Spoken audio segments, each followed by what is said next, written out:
Sud Radio, parlons vrai chez Bourdin, 10h30, 12h30, Frédéric Brindel. Bonjour à tous. Un flux de logos des régions dans les rames du métro parisien. Les voyageurs arborent fièrement leurs couleurs. Une excitation palpable jusqu'à l'entrée, porte de Versailles. Le salon de l'agriculture ouvre ses portes chaque jour à 9h. Il y a la queue depuis bien une bonne demi-heure avant ces 9h. Écran géant avec visuel de star, une vache, une chèvre, un cochon. Puis les portes s'ouvrent, les gens se ruent sur les 7 pavillons à thème. Les enfants tirent leurs parents vers les animaux. Les maris supplient leurs femmes pour se rendre bras en croix au stand viticole.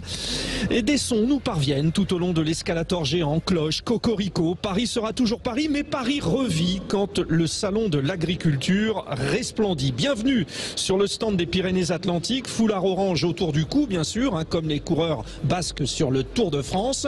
Un parlons vrai chez Bourdin exceptionnel, une thématique 100% salon de l'agriculture.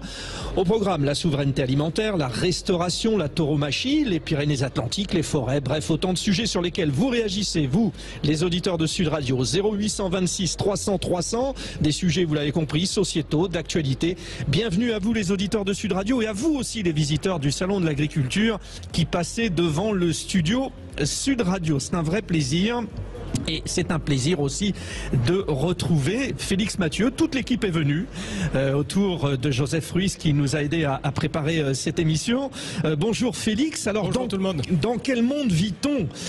Ovalie, vous vous souvenez, c'est la vache, oui, la vache du salon. Ovalie a même eu droit à sa chanson officielle. J'ai l'impression que ça va être festif. Ah oui, cette chanson la doit à un groupe de rock festif auvergnat. Son nom c'est Oiseau. Ma chérie, prépare ta valise. On quitte une semaine, Saint-Alyre. C'est toi l'égérie, notre reine. À Paris tout près de la Seine. Ils seront tous comme des fous en voyant ta robe à cajou. Déjà plus de 68 000 vues sur YouTube, tout de même un clip tourné avec les élèves du lycée agricole Georges Pompidou d'Aurillac au milieu des étables détracteurs des bottes de foin, ce qui leur a valu, figurez-vous, les félicitations du chef de l'État. Ah bah bien sûr, Twitter. Ah oui, ouais. Bravo aux étudiants du lycée agricole d'Aurillac, quel talent, magnifique mise en avant du savoir-faire auvergnat, s'exclama Emmanuel Macron sur les réseaux sociaux. En tout cas, le groupe Oiseau et ses lycéens d'Aurillac se donnent rendez-vous demain, 1er mars, pour mettre un peu d'ambiance dans le salon. Ovalie, c'est une salaire, on en est fier. Ovalie. Et du coup, on la reprend, c'est ça. Si vous voulez, je vous écoute. Parce qu'évidemment, il y a le retour de l'antenne, bien sûr, de Sud Radio dans les travées. Ovalie, ça rentre dans la tête. Dans les travées ici du Salon de l'Agriculture, où nous sommes, je le rappelle, en direct, et sur le stand de Pyrénées-Atlantiques. Alors, bien sûr, nous sommes dans un endroit où toutes les régions sont représentées. Là, je vois les Charentes, le Périgord, il n'y a pas loin le Calvados. Bref, bon, vous l'avez compris, on peut déguster, on peut boire, on peut manger. C'est un vrai paradis ici. Félix Mathieu, vous restez avec nous évidemment parce que vous allez ouvrir vos yeux et nous rendre compte de ce qui se passe. Alors notre premier thème, notre premier sujet, il est cher, notamment à cette région du Béarn, cette région du Pays Basque. C'est la corrida. Et nous recevons une star de la grande famille de la corrida, c'est Julien Lescarré, matador français, qui est secrétaire de l'association des matadors. Bonjour Julien. Bonjour tout le monde. Bon, ça y est, c'est bel et bien fini pour vous la corrida ou pas? Oui, ouais. J'ai pris ma retraite. J'ai déjà une retraite, c'est le sujet en ce moment. Moi, j'ai la première que j'ai prise en 2012. Oui, parce que vous êtes jeune, je peux vous demander, vous avez quel âge? 42 ans. Ouais, 42 ans. Donc il y a eu en fait une première partie de carrière en 92. Oui, j'ai à peu près 20 ans de carrière derrière moi et 10 ans au haut niveau, donc de carrière de matador de taureau jusqu'en 2012 où je me suis retiré des arènes. Et c'est là où c'est impressionnant, c'est-à-dire vous décidez de revenir 10 ans après, mais c'est terrible ça. Ah, il y a une symbolique dans notre milieu, c'est les 20 ans de carrière. Je ne devais pas passer à côté, on a fêté ça comme un anniversaire, comme il se doit. Bien sûr, on vous fait confiance. La corrida, davantage qu'un spectacle, est un art. Ça, ce sont les défenseurs de la corrida. On va bien sûr rentrer dans le vif du sujet. Vous êtes l'objet de nombreuses attaques, on peut le dire comme cela. C'est un art. Pourquoi ? C'est souvent ce qu'on dit effectivement dans le milieu quand on apprécie la corrida et notamment par rapport au spectacle. Aujourd'hui on est au salon de l'agriculture. Avant de cela, je crois que nous sommes les toreros des satellites finalement de ce qui est du cœur du métier réellement, qui est le taureau. C'est notre dieu vivant à nous et c'est celui qui symbolise un petit peu toute notre présence et d'être là aujourd'hui pour en parler plus que finalement la lumière sur les costumes. En fait c'est ce qui diffère, c'est que vous sacralisez le taureau, vous parlez finalement de le déifier d'une certaine manière. Totalement. Et bien sûr, vos détracteurs, eux, vous reprochent tout un tas de choses sur lesquelles nous allons revenir. Mais nous parlions tout à l'heure des thématiques, des termes précis. Vous êtes matador, ce qui est... Alors, tous les toreros, tous les matadors sont des toreros, mais expliquez-nous. En effet, toute personne qui descend dans l'arène est torero. Voilà. Ensuite, chacun a une spécificité, une particularité. La mienne, c'est d'être matador, donc celui qui a le droit de tuer de manière expérimentée, de manière réglementée, avec donc une expertise finalement pour pouvoir avoir le droit de donner la mort selon les règles bien établies des codes de la corrida. Alors bon, c'est un vieux souvenir et vous comprendrez pourquoi, mais mon premier contact avec la corrida, ma maman disait il faut qu'on s'assure qu'il est mis à mort ou pas. On était à l'époque chez les voisins, à Perpignan, aux Pyrénées-Orientales. La mise à mort, c'est dans quelles conditions? C'est où? Quelle est la réglementation? Il faut savoir que les arènes sont aussi un lieu d'abattoir. C'est pour ça que c'est autorisé de combattre des taureaux et que la viande est ensuite consommée. C'est une viande de consommation qui est récupérée par les bouchers instantanément, juste après la mise à mort, qui dure quelques instants et qui donc permet aussi à cette filière de vivre non seulement de l'élevage bien sûr agricole, ce sont les agriculteurs, mais au-delà de ça, de vendre des taureaux qui ensuite seront consommés. Mais sur le spectacle en lui-même, la mise à mort, elle n'est pas systématique. C'est très rare que les taureaux soient parfois graciés. Ça arrive une quinzaine de fois par an sur 1000 taureaux combattus. C'est donc une moyenne très basse. Voilà, c'est quelque chose d'assez exceptionnel. C'est ce qu'on appelle un état de grâce, un moment de grâce. Alors parlez-nous de cette grâce du taureau justement. Qui prend la décision et quels sont finalement les éléments qui poussent celui qui prend la décision à dire celui-là, la grâce? C'est une alchimie entre la réaction du public, le ressenti, donc certains qui considèrent comme un art. C'est aussi la performance du torero qui doit être à la hauteur de son adversaire qui est le taureau et qui lui est quand même l'élément principal, doit démontrer toutes les caractéristiques et le comportement idéal du taureau qu'on appelle nous le taureau brave et combatif. Ouais, le brave. Vous qui avez l'habitude, l'expérience, on reconnaît un taureau hyper brave quand il arrive, on se dit celui-là il va être gracié? C'est des moments assez exceptionnels et assez rares. Ça arrive peu dans une carrière, mais effectivement parfois les taureaux se révèlent à nous et c'est aussi comme ça qu'est construit le spectacle justement pour révéler à la fois la noblesse, à la fois ce qu'on dit la bravoure qui est un peu le courage chez l'homme, où les taureaux attaquent. Voilà, ce ne sont pas des animaux qui fuient, c'est une race totalement à part et c'est une race qui attaque non seulement dans les arènes mais aussi dans son milieu naturel. Ouais. Le taureau il n'attaque pas systématiquement, c'est-à-dire on se balade dans un champ, il y a des taureaux, bon faut pas être en rouge, ça on est d'accord, c'est ça? Non, ça c'est une idée reçue, mais c'est vrai que... Parce que je voudrais dire que Sud Radio a les bonnettes rouges ici dans le salon de l'agriculture, et si jamais il y avait des taureaux qui passaient avec nos bonnettes rouges, on risque rien, on est là avec les éleveurs qui sont juste derrière moi. J'ai des capes aussi dans mon sac. D'accord. On va les déplier d'ailleurs tout à l'heure au salon pour montrer. Mais un taureau dans une prairie peut être dangereux, évidemment. Totalement, ça fait partie des animaux les plus dangereux parce qu'ils sont imprévisibles. On peut passer 10 fois devant et le 11e jour, sans aucune raison particulière, il va vous attaquer et vous tuer. Voilà, c'est vraiment une particularité, c'est qu'ils vont au bout de leurs intentions jusqu'à la mort de l'opposant. Alors toujours, Julien Lescarré, pardon, mais dans mes souvenirs d'enfance, mon premier contact, j'ai eu peur pour le matador. Comment peut-on ne pas avoir peur quand on rentre dans une arène? C'est un métier avant tout, c'est une passion. Donc pour ceux qui font jamais de radio par exemple, c'est effrayant, ça fait peur de prendre un micro et de parler. C'est pareil pour ceux qui n'ont jamais été dans l'arène, ça fait très peur parce que c'est l'inconnu qui nous guide. En ce qui concerne les toreros ou les éleveurs, il n'y a aucune inconnue. On grandit avec eux, on est au quotidien avec les animaux, de 7h du matin jusqu'à 8h du soir.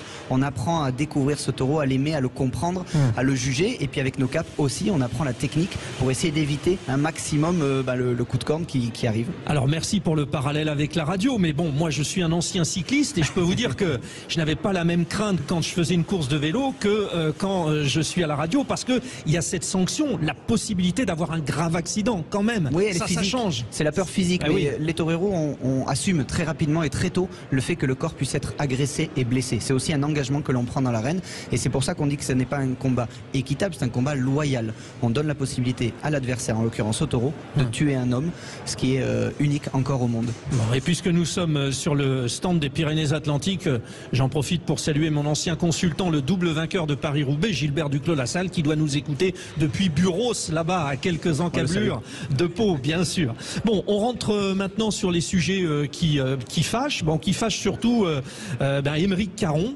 notamment le député LFI. Alors, il y a eu la présentation en novembre d'une proposition de loi visant à interdire la corrida, beaucoup de levées de boucliers, des amendements déposés, bref, proposition de loi retirée, ce qui est une première victoire, j'imagine, pour vous, mais il a promis une nouvelle proposition de loi transpartisane pour abolir la corrida. Comment vous évaluez déjà le fait que sa loi ne soit pas passée?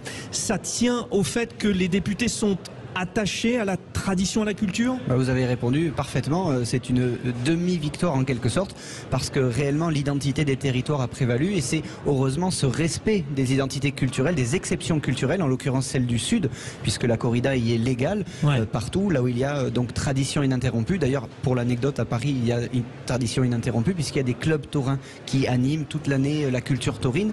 Et puis cette proposition de loi n'est pas allée au bout, il n'y a pas eu d'obstruction, c'est ce qu'on entend, c'est simplement qu'elle allait être votée, et Aymeric savait très bien malheureusement qu'il n'irait pas au bout, et donc il a préféré faire acte de lâcheté en quelque sorte. Bon, alors, ça je vous laisse juge de vos propos. Je pense qu'il reviendra au combat lui aussi, parce que c'est à sa manière un sacré matador, mais bon, quand il dit les sévices graves et les actes de cruauté sur un animal sont immoraux et réprouvés par la loi, il y a un article 521.1 du code pénal, ça ne rentre pas dans ce contexte, évidemment, la corrida. Oui, on partage, rassurez-vous, les toreros, les éleveurs de taureaux, nous sommes les premiers animalistes parce que nous partageons totalement ces idées-là. Nous, on parle d'un taureau qui est un taureau de combat, voilà, qui est une race très particulière, et c'est en ce sens-là que lorsque on va combattre et que l'on tue des taureaux dans l'arène, il n'y a pas de torture, il n'y a pas d'acte gratuit, il n'y a pas non plus de souffrance ni de douleur, contrairement à ce que l'on fait croire. Bon, à ce sujet, Julien Lescarré, je rappelle que vous êtes un de nos plus célèbres matadors en France. Il est quand même de bon ton, au moment de la mise à mort, d'y aller une bonne fois pour toutes, pardonnez-moi de cette expression, parce que les loupés finalement ne sont pas ni à l'avantage du matador, ni à l'avantage de la bête. Totalement, et c'est d'ailleurs malheureusement pour le torero la possibilité aussi de perdre sa carrière, de perdre de la popularité, d'être non performant dans quelque sorte techniquement, et donc forcément d'être conspué par le public. On n'est pas là pour voir justement des agressions répétées, il faut que les choses soient faites et bien faites. Et en ce sens, est-ce qu'il y a, donc pour répondre à Aymeric Caron et les députés qui partagent son avis, peut-être une régulation de la pratique? S'il y a échange, s'il y a négociation, ça peut peut-être être là-dessus? Il y a des réflexions, je ne vous le cache pas, en ce moment dans notre propre milieu, mais qui sont des réflexions que l'on mène depuis des dizaines et dizaines d'années, où à une époque les chevaux étaient éventrés par exemple dans l'arène, on les a protégés. Donc, toutes ces réflexions-là, inévitablement, parce que la corrida a sa légitimité et a son sens, doit perdurer. Elle perdurera parce qu'il y a encore beaucoup de gens qui vont aux arènes, et sans doute grâce à Aymeric, on aura peut-être un effet feria cette année. Il faut se poser ces bonnes questions. Bon, c'était un vrai plaisir de vous avoir, Julien Lescarré, parce que quelle que soit la vision que nous avons de la corrida, on ne peut être qu'impressionné. Déjà devant votre carrière, et puis aussi votre gentillesse et le recul que vous avez sur les questions de fond. Je rajoute une dernière chose pour partir. C'est vrai qu'on est venu, les toreros, on attire la lumière, et grâce à vous, vous en êtes la preuve. On est là vraiment pour accompagner les éleveurs qui ont toute leur légitimité. La corrida, c'est 2 heures dans la vie d'un taureau, c'est 5 ans. C'est tout ça qui compte aujourd'hui, c'est pour ça qu'on est là. Bon, merci à vous. Nous restons bien sûr Sud Radio en direct du Salon de l'Agriculture sur le stand des Pyrénées-Atlantiques, avec tout ce qui fait la beauté des Pyrénées-Atlantiques, évidemment la gastronomie. Bon, nous avons Christian Etchebest qui se prépare, et si vous êtes sur Pau, vous savez à peu près ce qu'il est capable de faire. Si vous regardez la télévision aussi, bref, c'est immanquable. À tout de suite sur Sud Radio. En direct du Salon de l'Agriculture, depuis le stand des Pyrénées-Atlantiques. Sud Radio, Parlons Vrai chez Bourdin, 10h30, 12h30, Frédéric Brindel. C'est un plaisir, c'est vraiment un plaisir. Nous voyons passer énormément de personnes ici dans les travées du Salon de l'Agriculture. Alors nous sommes au stand des Pyrénées-Atlantiques, département exceptionnel, magnifique en termes de sport, pardon, je vous parle de mes passions aussi, mais la gastronomie évidemment, la culture, nous venons de parler de tauromachie, et ce stand des Pyrénées-Atlantiques se remplit progressivement, parce que vous avez bien compris que plus nous avancerons de l'heure fatidique du repas, et plus il y aura de monde ici. Pour l'instant, ils sont nombreux à être à côté des vaches, des moutons, des cochons. Là après, les gens vont arriver. Bon, nous avons une référence dans le domaine de la gastronomie, Christian Etchebest. Bonjour Christian. Bonjour tout le monde. Bon, c'est un plaisir de vous avoir. Vous êtes originaire de Billières, hein, précisément, c'est ça? Oui, c'est ça, tout à fait. Juste à côté de Pau. Bon, bien renseigné, oui. L'ancien commentateur de handball que je suis se souvient du passage de Billières en première division. Ah, d'accord. Voilà, qui avait même joué à Pau. Bon. D'accord. Bon, maman de Jurançon, c'est ça? Ma mère, elle vit à Jurançon, mais originaire d'Esqueul, et mon père était de Montory. Bon, dans la Soule. Le Jurançon, quand je suis allé, je parlais tout à l'heure de mes amis cyclistes, Gilbert Duclos-Lassalle, quand on va chez lui, impossible de manger du foie gras sans l'accompagner par un Jurançon. Ouais, normal. Normal, on est d'accord. Classique. Oh, non.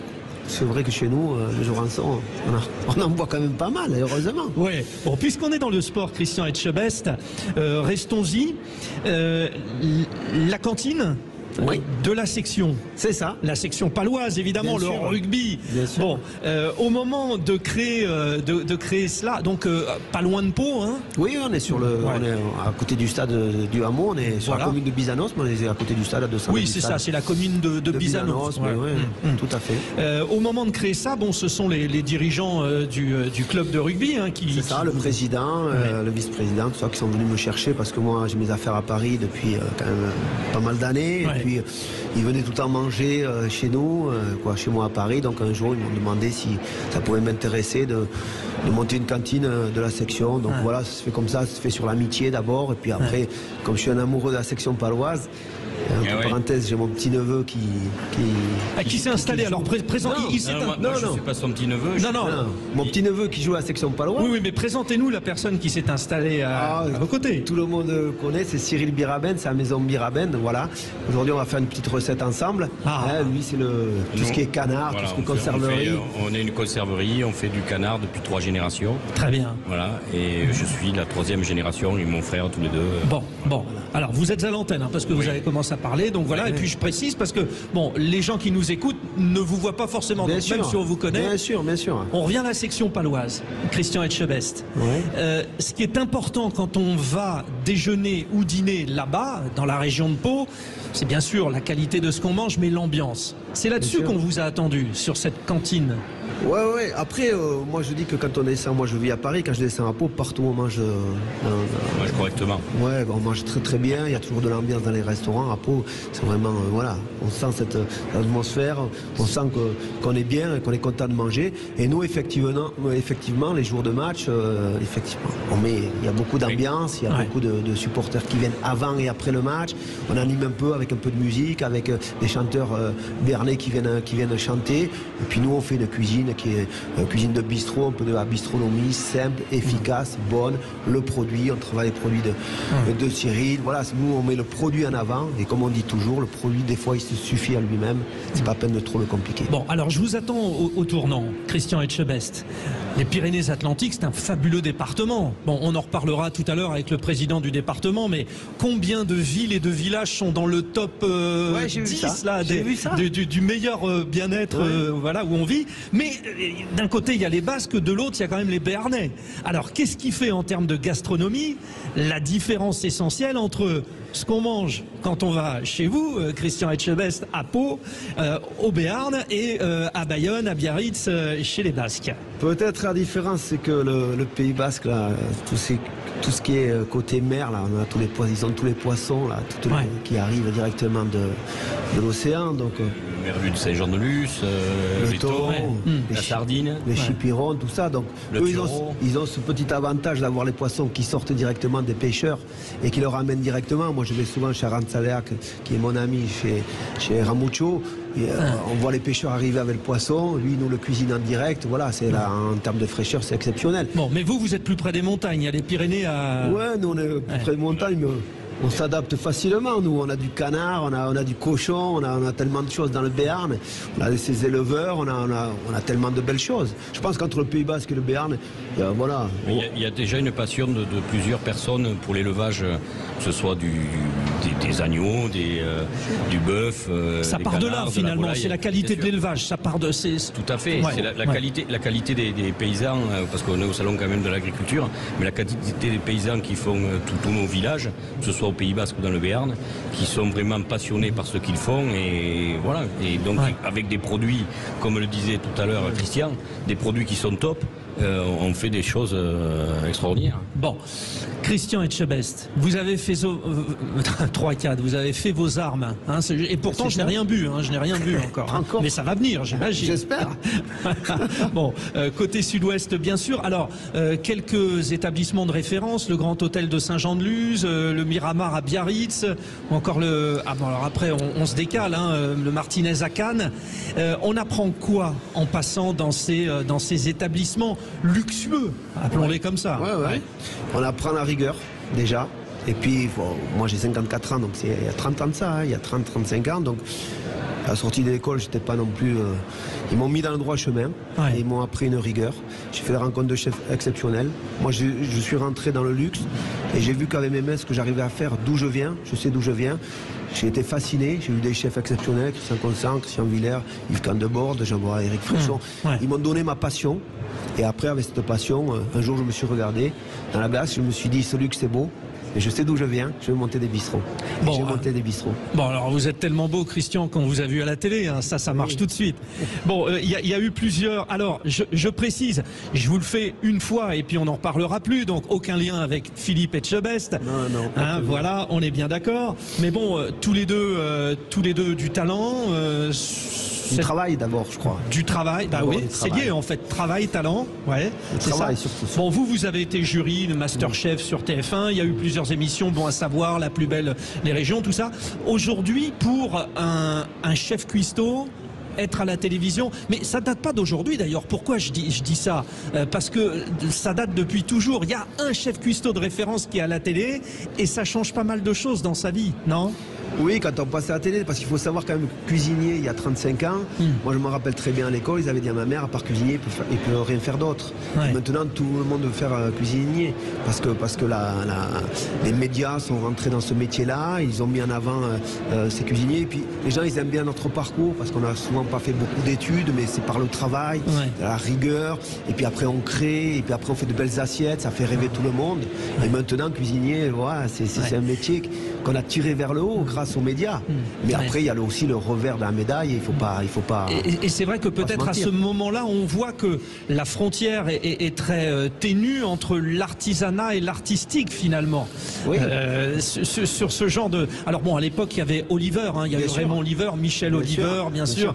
Ils ont été les premiers.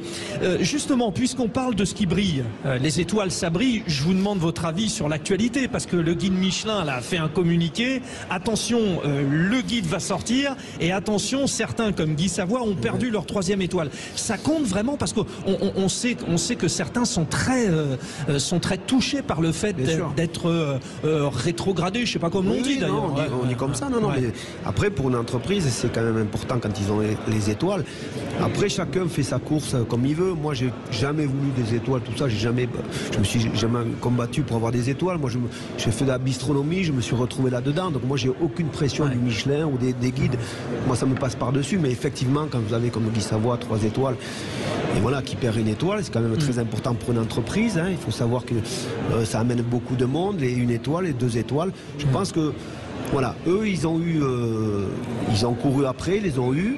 Et après, quand ils les perdent, c'est toujours un peu difficile. Ils vont se remettre en question. Mais c'est le jeu, hein, c'est le jeu. Il faut se remettre en question. Ils le savent bien. Je ne vais pas donner de conseils à Guy Savoie, qui est un grand professionnel. Et voilà, comme Grégory Coutenceau, etc. La Rochelle. Ils vont se remettre au travail, comme Michel Sarran. Ils vont se remettre au travail. Il y a pas de... Ils savent très bien. Ils vont baisser la tête. Et puis voilà. Ils vont essayer de regagner l'année prochaine. On rappelle que vous, finalement, vous n'êtes pas sur ce concept, Christian Etchebest. Hein, je pense notamment à tous vos restaurants à Paris. Bon, il y a le troquet, la cantine, tout ça. On parlait de la bistronomique, hein, ça, finalement. ça. Voilà, c'est ça. Mais il faudra un jour penser aussi à mettre en valeur, peut-être à décerner des prix pour les meilleurs de votre... Oui, je ne sais pas si on est pris encore plus après. Nous, les prix, c'est nos clients qui viennent tous les jours. Nous, on fait de la cuisine populaire. On donne accès à tout le monde. Moi, dans mes bistrots, j'ai des grands patrons qui viennent, j'ai des ouvriers qui viennent. Et c'est ça que j'avais envie de faire. C'est ça qui est sympa. Et moi, je suis épanoui là-dedans. Et voilà, je changerai pour rien au monde de ma carrière. Christian, je serais resté avec vous encore, je ne sais pas combien de temps, mais on se rapproche. Il y a les infos dans un instant. Nous restons bien sûr en direct sur Sud Radio depuis le Salon de l'Agriculture, le stand des Pyrénées-Atlantiques où les stars locales arrivent. Vous l'avez vu, Christian Etchebest est avec nous. Restez bien sur Sud Radio. À tout de suite. Sud Radio, 11h03. On passe au pronostic des courses hippiques. Direction Vincennes ce matin pour le tierce écarté Quintet Plus. Bonjour Jean-Paul Delperrier. Bonjour à vous, bonjour à tous. Vous l'avez dit, l'hippodrome du plateau de Gravel nous accueille pour le prix de Sedan aujourd'hui sur 2100 mètres. Pardon, dans cette course européenne avec 16 partants. Le 4 Va Pensio Regard sera mon favori devant le 10 Datsoko, l'As Geisha Speed, 11 Zinco Top, 5 Dirty Loving, 12 Zentelezer, 3 Apple Wisest et 14 Gasoline du Seu. 4, 10, As, 11, 5, 12, 3 et 14. Pour la sélection du jour à Fontainebleau en Réunion 3, course 4, le 2, First Class. Merci Jean-Paul Delperrier, des pronostics à retrouver sur sudradio.fr et puis sur l'application mobile de Sud Radio. En direct du Salon de l'Agriculture, depuis le stand des Pyrénées-Atlantiques. Sud Radio, parlons vrai chez Bourdin, 10h30, 12h30, Frédéric Brindel. Que vous soyez de Pau, de Bayonne, de Biarritz ou des plus petites villes comme Guétari, plus grand village français dans le cœur, c'est énorme ça. Ben oui, les Pyrénées-Atlantiques ont fait un carton. Les Pyrénées-Atlantiques sont appréciées par les Français. Vous avez peut-être vu ce week-end dans le journal du dimanche cette enquête sur les villes. Hein. Et forcément, si Sud Radio aujourd'hui s'est installé sur le stand des Pyrénées-Atlantiques, ce n'est pas un hasard. C'est parce que il fait bon vivre, quel que soit l'endroit où nous sommes. Là, bien sûr, c'est un stand au Salon de l'Agriculture, mais c'est l'esprit des Pyrénées-Atlantiques. Nous allons ouvrir notre grand débat sur la souveraineté alimentaire de la France qui est en grand danger. Vous pouvez d'ailleurs intervenir, vous les auditeurs de Sud Radio, même si nous sommes ici présents depuis le stand de Salon de l'Agriculture des Pyrénées-Atlantiques. Toutes nos équipes techniques font le maximum, donc vous appelez si vous le désirez, si vous souhaitez intervenir au 0800 26 300 300. Souveraineté alimentaire de la France en grand danger, c'est ce que vous nous confirmez, Félix Mathieu. La balance commerciale de la France se dégrade dans un certain nombre de domaines et par exemple donc les volaillers s'alarment. Oui, ils se disent tout simplement submergés par les poulets importés. La moitié du poulet consommé en France vient de l'étranger contre seulement un quart en 2000, 2 fois moins. C'est l'avertissement de l'interprofession de la volaille. Le gros des importations provient de Pologne, de Belgique, des Pays-Bas. Les volailles issues d'Ukraine et du Brésil également ont bondi l'année dernière. L'année dernière, les importations de volailles ont atteint ce niveau record, environ 827 000 tonnes. En l'occurrence, la grippe aviaire forcément aggrave la situation. 25 000 tonnes de volailles mortes ou euthanasiées l'année dernière en France. Mais au-delà de ce problème de grippe aviaire, le constat quand même est vrai pour l'ensemble des filières. Pour d'autres produits, l'interprofession du porc s'inquiète aussi d'une hausse de 3,5% des importations sur les 10 premiers mois de l'année dernière. Ou prenons les légumes. Il y a quelques semaines, le journal Les Échos estimait que seuls 40% désormais des légumes consommés en France étaient d'origine française. Et pour cause, quasiment 2/3 des légumes surgelés ou bien en boîte de conserve ne sont pas d'origine hexagonale. Concernant le surgelé, c'est même les 3/4 des légumes qui viennent de nos voisins belges, espagnols ou italiens. Bon, des chiffres qui interrogent Félix Mathieu et des questions auxquelles nous allons essayer de répondre avec nos invités. Céline Imard, agricultrice, porte-parole d'Intercéréales. Alors, je précise que c'est l'interprofessionnel représentatif de la production, la commercialisation et la première transformation de céréales. C'est bien ça. Bonjour Céline. Bonjour. Nous recevons également Maryvonne Lagaronne, qui est productrice de viande bovine à Gestas. C'est ça. C'est ça, on prononce le S, hein, bien sûr. Dans les Pyrénées. Tout chez nous. Bien sûr, dans les Pyrénées-Atlantiques, vice-présidente de la Fédération nationale bovine, branche de la FNSEA. Et puis, autre invité, Sébastien Abyss, chercheur associé à l'Institut des Relations Internationales et Stratégiques, l'IRIS donc, et auteur de Géopolitique du blé. Je voudrais commencer par vous, Sébastien Abyss. Pourquoi en sommes-nous arrivés là? Alors bien sûr, il y a cette guerre en Ukraine. Beaucoup d'éléments nous amènent à dire que l'économie mondiale, d'une manière générale, est affectée par ce qu'il se passe. Mais comment se fait-il que, avec les chiffres que vient de rappeler Félix Mathieu, nous soyons en telle difficulté en France? Alors je crois qu'en fait il faut distinguer plusieurs aspects. D'abord, est-ce qu'on est en difficulté en France?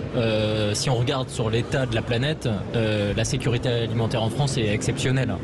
Et il y a des filières qui ont perdu des capacités ces dernières années, je vais y venir, mais notre situation n'est pas dramatique et n'est pas inquiétante. Ce qui est inquiétant, c'est le fait que nous ne sommes pas en capacité de maintenir un rythme élevé de performance, là où la planète s'est mise à galoper depuis 20-30 ans. Ouais. Et ça, c'est lié à la conjoncture pas que. Ukraine, la situation post-Covid? Non, il y a des phénomènes très structurels qui font que depuis 20-30 ans, un certain nombre de puissances dans le monde émergent, misent beaucoup sur leur agriculture, produisent de plus en plus, exportent de plus en plus parce que la demande alimentaire mondiale explose par ailleurs. Et finalement, la France et l'Europe sont dans de très bonnes prédispositions depuis un demi-siècle, mais ont arrêté de faire la même course. Et donc, produisent pas beaucoup plus qu'il y a 20-30 ans, se sont mises à faire surtout de la très haute qualité, donc pour des consommateurs au pouvoir d'achat très élevé, mais pour les autres, parfois voilà, des capacités tant sur le marché mondial que sur le marché continental. Donc en fait la situation n'est pas dramatique, ce qui est inquiétant c'est le gradient, c'est la dynamique. La dynamique d'un désarmement éventuel agricole au niveau européen et français pendant que le monde entier lui s'est réarmé pour produire et exporter davantage. Et du coup, Céline Imard, je rappelle, hein, vous êtes agricultrice. Il y a en fait cette espèce d'équilibre à trouver entre oui, on peut produire de la qualité pour des gens qui ont un fort pouvoir d'achat, mais comment faisons-nous pour amener les autres à cette qualité? Il y a des solutions. Aujourd'hui, la vraie problématique, c'est que nous faisons une agriculture de qualité en France, mais comme l'a dit Sébastien, aujourd'hui, on a des importations même, et comme l'a dit Félix Mathieu aussi, qui arrivent sur notre marché. Donc le risque, c'est que nous, ce qu'on produit qui est de très haute qualité, soit acheté par les gens qui ont du pouvoir d'achat, et que sur le reste des consommateurs au supermarché, ils achètent, on prend le poulet, voilà. Si je prends l'exemple du maïs, on a aujourd'hui 25 millions de tonnes qui sont importées dans l'Union européenne, c'est quelque chose d'énorme, essentiellement d'Ukraine et du Brésil, OGM, atrazine, donc des moyens et des facteurs de production qui sont interdits chez nous depuis plusieurs années. Alors c'est ça qu'il faut essayer de bien comprendre aussi, c'est-à-dire que bon, ce n'est pas parce qu'on importe que ce n'est pas de la qualité, mais on importe parce que c'est à bas coût, et si c'est à bas coût, forcément, c'est qu'il y a moins de qualité, c'est ça, grosso modo.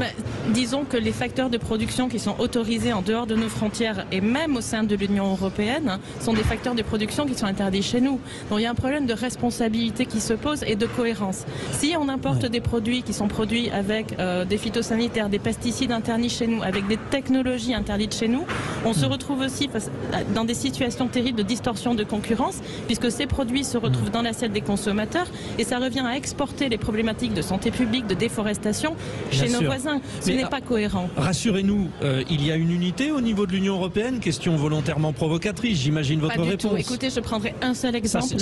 C'est stupéfiant. c'est stupéfiant. Je prends un seul exemple sur le seigle, donc qui est une céréale.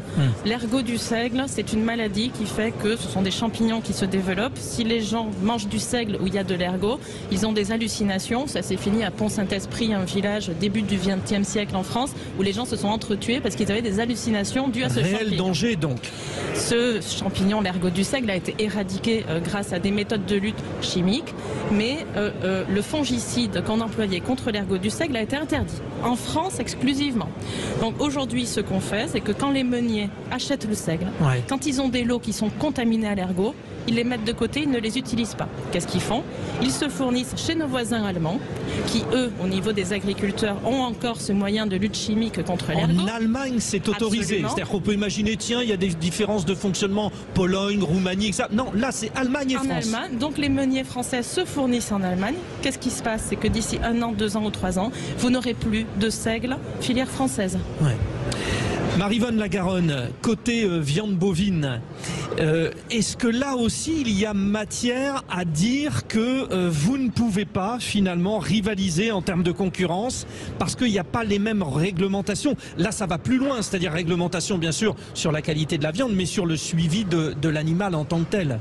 Oui, alors on est effectivement dans les mêmes problématiques, c'est-à-dire aujourd'hui on est soumis à concurrence avec des importations qui arrivent des pays du Mercosur, du Canada, pour lequel les mesures de production ne sont pas soumises au même cadre. Entre autres, ce qui est dans l'actualité, rappelons-le, puisque Emmanuel Macron s'est prononcé sur la question du Mercosur. Oui, mais on respecte les paroles d'un président de la République pleinement. Simplement, on voudrait que dans les faits, ça soit quelque chose qui soit reconnu. Et quand vous parliez avant des cadres qualité, de l'obligation effectivement d'être monté en gamme en France, c'est une volonté au regard de la santé publique. Ça, c'est légitime et totalement légitime. Évidemment. Et aussi sur des exigences environnementales. Ces cadres-là ont été acceptés par la profession. On a joué le jeu. Aujourd'hui, on est en train de monter effectivement sur des cadres de protection de la biodiversité et des éléments carbone.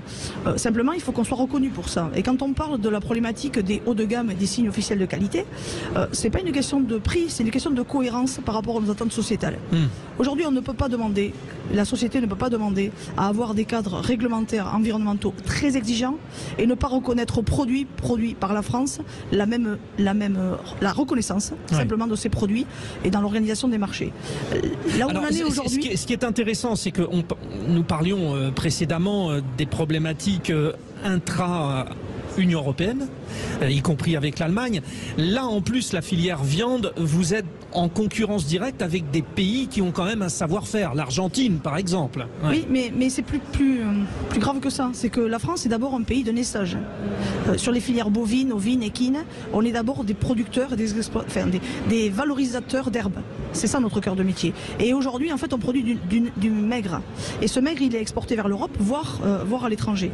Dans le cadre actuel, on est en train de voir disparaître notre patrimoine de troupeaux. Ça veut dire qu'on va voir disparaître une limite d'exploitation de l'herbe. Et ça va poser des questions de territoire, de légitimité de territoire. Donc la problématique de l'importation des viandes, c'est un vrai problème pour nous. Mais surtout, ce qui est essentiel pour nous, c'est de préserver, en fait, on va dire quelque part les moules à veau, c'est-à-dire les mers, et ce qui fait notre qualité d'équilibre territorial et de la richesse de nos sols. Bon, alors nous allons marquer, nous, une petite pause publicitaire. Bien sûr, nous revenons ici en direct du Salon de l'Agriculture sur les stands Pyrénées-Atlantiques, mais vous venez de parler finalement d'un phénomène qui concerne les animaux, mais aussi la vocation des agriculteurs. On manque d'agriculteurs, on va manquer d'animaux, on manque d'un environnement propice aussi avec les problématiques climatiques, sécheresse. Bref, nous avons besoin de vos éclairages. Vous êtes là, nos invités, Sébastien Abis, Maryvonne Lagaronne, Céline Imard, ici au stand Pyrénées-Atlantiques, au Salon de l'Agriculture. Nous revenons dans un instant. En direct du Salon de l'Agriculture, depuis le stand des Pyrénées-Atlantiques. Sud Radio, Parlons Vrai chez Bourdin, 10h30, 12h30, Frédéric Brindel. Et je peux vous dire que vous êtes de plus en plus nombreux au Salon de l'Agriculture à vous rendre dans ces allées des stands des régions avec les produits qu'ils vont avec, bien sûr. Donc, possibilité de déguster, de boire, et évidemment avec modération. Mais bon, je précise qu'ici, à côté de la porte de Versailles, il y a la fameuse station de métro. Prenez le métro, comme ça vous pourrez déguster toutes les bonnes boissons qui vous sont proposées. La souveraineté alimentaire de la France en grand danger. C'est notre thème du débat. Nos invités dans un instant. J'aimerais vous redonner quelques repères importants. Les maraîchers français aujourd'hui ne peuvent fournir que 40% des fruits et 60% des légumes consommés dans l'Hexagone. La crise climatique, sécheresse, gel, grève a des répercussions bien sûr dans nos assiettes avec la hausse des coûts. Jamais nos agriculteurs n'ont été aussi peu nombreux. Ils sont un peu moins de 500 000 pour fournir céréales, viande, légumes et œufs à plus de 67 millions de Français. Comment pouvons-nous nous en sortir? Sébastien Abyss, chercheur associé à l'IRIS, est avec nous. Maryvonne Lagaronne, productrice de viande bovine à Gestas, dans les Pyrénées-Atlantiques, le stand où nous sommes. Et puis Céline Imard, agricultrice, porte-parole d'Intercéréales. Parlons peut-être, Céline Imard, de la crise des vocations. Nos agriculteurs sont peu nombreux et ça risque d'être la tendance. D'ici les 10 prochaines années, on a 40% des chefs d'exploitation qui partent en retraite. Et la transmission, c'est quelque chose qui se prépare. Ça répond à plusieurs enjeux qui sont l'enjeu de la vocation, parce que c'est un métier, l'agriculture, quelle que soit la production, où c'est un véritable choix. Ce sont des métiers où il y a à la fois des contraintes, où il y a des astreintes, où il faut savoir faire plusieurs métiers en un. Ouais. Il faut savoir souder, faire du machinisme, de l'agronomie, de la gestion du troupeau, du recrutement, voilà. Et donc on a à la fois cette première question, on a ensuite la question de la rentabilité économique et de l'accès aux facteurs de production, accéder au foncier, accéder à des bâtiments, voilà, s'installer, la réalité économique. Ouais. Et on a le problème de la vivabilité. Aujourd'hui, on arrive avec une génération de jeunes, la génération X, Y, pour qu'il y ait la vivabilité, les congés, le salaire, l'organisation en commun, l'équilibre avec la vie de famille sont des notions extrêmement importantes. Céline Imard, dans votre présentation, j'ai rappelé que vous étiez porte-parole d'Intercéréales, c'est la personne qu'on vient d'entendre. J'aimerais qu'on écoute maintenant l'agricultrice. Bon, vous êtes une jeune femme de son temps. Vous êtes heureuse de faire ce métier? Oui, je suis heureuse de faire ce métier. Mais c'est vrai qu'il y a toujours dans chaque métier des avantages et des inconvénients. Il y a quand même des gros coups de stress. Voilà, quand on sait, j'en parlais il y a peu, qu'on a les colzas dehors qui sont en pleine fleur et qui doivent faire une nuit, il va geler à -4 à -5 et qu'on risque de perdre la récolte et la fécondation, on dort moins bien. Donc il y a le stress face au risque climatique, il y a aussi une véritable problématique de reconnaissance de la société, quand on travaille, des personnes qui comprennent parfois moins bien nos pratiques. Donc voilà, on a la vie de famille, facile? Alors la vie de famille aussi, c'est une sacrée organisation, donc c'est effectivement c'est un métier de contrainte et d'astreinte. Il faut savoir jongler, trouver de l'aide, demander de l'aide, s'organiser. Ouais. C'est aussi Mais je note que vous êtes heureuse, mais qu'il ne faudrait pas trop tirer non plus sur la corde. Message passé. Sébastien Abyss. Donc peu d'agriculteurs français, nous sommes d'accord, mais aussi une nécessité de s'adapter à un contexte économique. Ça, il y a les chiffres, je l'ai rappelé. Il y a un coût de la production, il y a ce qu'on produit, ce qu'on gagne, et le président de la République qui, ici même au Salon de l'Agriculture, dit il va falloir que les distributeurs fassent des efforts. Notre problématique finalement de souveraineté alimentaire, elle ne passe pas déjà par une remise en question de certains dans la machine économique ? Si, assurément. Il y a le sujet du partage de la valeur ajoutée qui est sur la table depuis plusieurs années. Après, il y a un vrai sujet pour moi qui est le levier massif, c'est-à-dire que je pense qu'il y a de moins en moins d'agriculteurs, il y a très peu de distributeurs, 80% de la dépense alimentaire en France se fait encore dans la grande distribution, même s'il y a un éclatement aussi des pratiques et qu'on va acheter certains produits sur les marchés ou sur des circuits de proximité. Le grand sujet, c'est ceux qui sont de plus en plus nombreux. Qui est de plus en plus nombreux dans le pays? Le consommateur. Oui, c'est-à-dire un consommateur qui, on a une population qui continue d'augmenter en France et on a une population qui continue d'être de plus en plus exigeante par rapport à l'alimentation pour toutes les raisons qui ont été dites. Mais ça d'une certaine manière, c'est un atout pour les agriculteurs. C'est-à-dire vous avez plus de consommateurs, donc plus de demandes. À condition, alors justement, c'est là où je voulais en venir, à condition en fait qu'on arrive à changer un peu la trajectoire des dernières décennies, où en gros on a expliqué que le bon prix c'était le bas prix.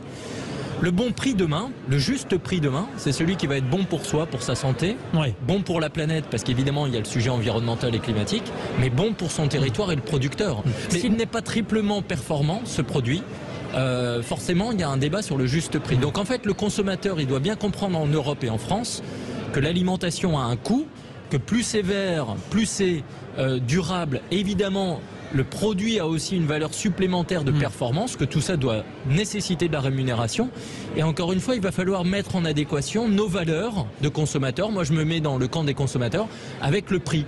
On a fait des arbitrages depuis des années sur le fait que l'alimentation, c'était la variable d'ajustement. Il y a des choses indispensables dans la vie, il y a des choses ensuite qui font vivre le vivre ensemble. L'alimentation, on en a tous besoin et l'alimentation, c'est la démocratie et c'est le vivre ensemble. Ça veut dire qu'il faut dépenser aussi de l'argent à ce niveau. En tant que consommateur, on peut exiger aussi alors qu'on paye un yaourt ou je ne sais quoi à tel prix, mais qu'on sache la part de ce que gagne chacun, parce que ça peut peut-être changer pas mal de choses. Oui, il y a vraiment le sujet donc de qui gagne quoi dans cette chaîne alimentaire. Après, il y a vraiment le respect quand même des agricultrices et des agriculteurs qui font le métier le plus important du monde et le plus difficile.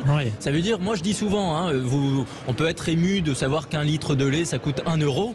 Moi, si je me mets à produire un litre de lait demain, en tout cas si j'essaye et que j'y arrive, je suis sûr que je demanderai que ça coûte 20 balles au supermarché. Oui. Bon, Maryvonne Lagaronne, alors certes vous êtes productrice de viande bovine, donc le circuit court, ça vous concerne un peu moins.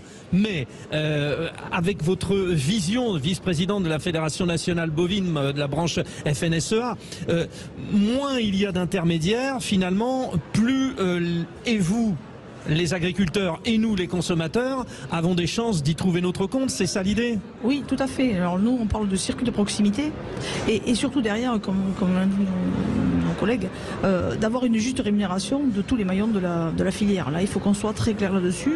La loi Egalim était dans cet axe-là.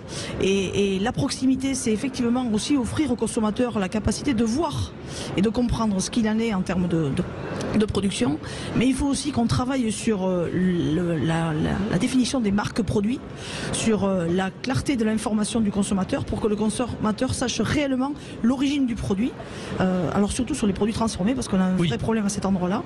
Et aussi derrière sur l'impact du produit au titre de l'environnement et du territoire. On a aujourd'hui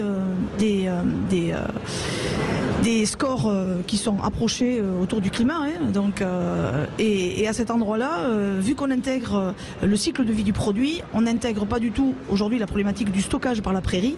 Et ça, c'est un vrai souci pour nous. Aujourd'hui, vous avez de plus en plus de mal à nourrir vos bêtes. Non, il faut qu'on arrive à montrer au consommateur que le produit qu'il achète a un vrai impact sur l'environnement et qu'il est reconnu pour ça. Donc il faut que dans les numéroscores et dans les écoscores, on ait la capacité d'avoir quelque chose qui soit clair sur l'impact du produit et qu'on ne trompe pas le consommateur sur la présentation.